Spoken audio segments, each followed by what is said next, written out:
নাই আতঙ্ক ছড়িয়ে বাজারে গ্যাসের দাম বাড়ানো হয়েছে প্রায় দ্বিগুণ। তাই বাধ্য হয়ে বাড়তি দামেই গ্যাস কিনতে হচ্ছে ক্রেতাদের। কাল থেকে আমরা ভাত খাতেছি না, গ্যাস মানে রান্না করি না রাইতে।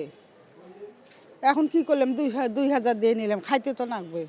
এই নারী রাজধানীর পান্থপথের যে ডিস্ট্রিবিউটরের কাছ থেকে বেশি দামে সিলিন্ডার কিনেছেন, তাদের কাছে বাড়তি দামের বিষয়ে জানতে চাইলে প্রতিষ্ঠানটির ম্যানেজার নিজেকে ক্রেতা দাবি করে সটকে পড়েন।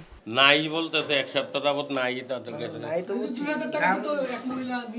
ওই যে তারা আইনে দিতে গেছে, আরেক জায়গা থেকে নাকি আইনে দিব অন্য কোম্পানির।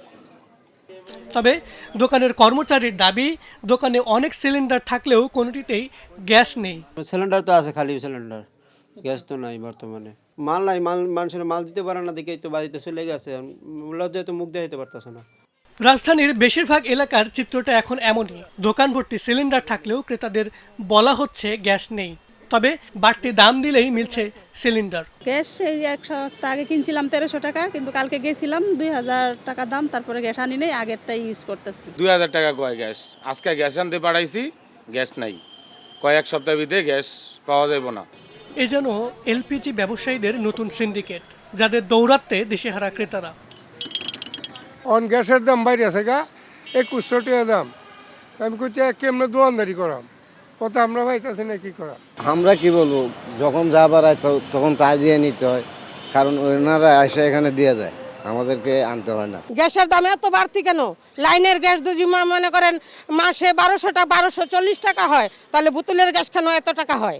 দাম বাড়ানোর ব্যাপারে খুচরা দোকানিরা দোষ চাপাচ্ছেন ডিলারদের উপর। সাপ্লাইওয়ালা বলতেছে নাই, অথচ তারা ঠিকই বিক্রি করতেছে টুকটাক, আমাদেরকে দেয় না।